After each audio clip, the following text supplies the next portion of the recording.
Wide স্বীকৃত একটা correction centre এবং ইয়ার সাথে সামঞ্জস্যপূর্ণ। তো যে কারণেই আসলে আমরা যাতে সামঞ্জস্যপূর্ণ হয় এই ব্যাপারেই পদক্ষেপ গ্রহণ করছি এবং বিভিন্ন পক্ষ থেকে কোশ্চেনটা প্রশ্নের মুখোমুখি হচ্ছে যে এটা কেন অথবা এটা কী জন্য করা হচ্ছে, এসব ওরকম কোনো যৌক্তিকতা আমাদের কাছে ডকুমেন্টেড নাই বলে আমরা পদক্ষেপ গ্রহণ করছি। জি জি জি জি জি এটা সর্বসাধারণের পক্ষ থেকে বিভিন্নভাবে, এটা আসলে সুনির্দিষ্টভাবে আমি অমুক বলেছে এভাবে বলতে পারছি না। বিভিন্নভাবে আমাদের কাছে প্রশ্ন এসছে যে আপনারা এটা কেন এবং এটার যৌক্তিকতা থেকে, তখন আমরা আসলে খতিয়ে দেখছি এবং যাতে যৌক্তিকভাবে এটা পরিবর্তন করে।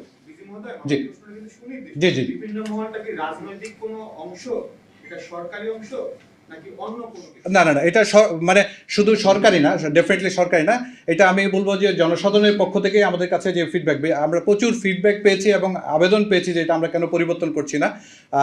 কোনো রাজনৈতিক দল আমাদের কাছে আবেদন করেনি, এটা সর্বসাধারণের পক্ষ থেকে আমরা ফিডব্যাকটা পেয়েছি। জি জি জি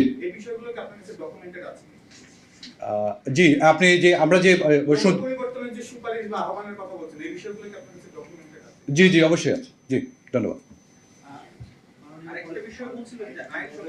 জি একটু আমি বলছি প্রশ্ন ছিল দুটি। একটি হলো যে এই পথ পরিবর্তনের পরে 5 আগস্টের পরে যারা পালিয়ে গিয়েছে সেখানে কতজনকে আপনারা পুনরায় ফিরিয়ে আনতে পেরেছেন এবং এর পরবর্তীতে কতজন শীর্ষ সন্ত্রাসী জামিনে বের হয়েছে? যে আপনারা জানেন যে 2200-র অধিক বন্দী আমাদের বিভিন্ন কারাগার থেকে পালাতে সক্ষম হয়েছিল।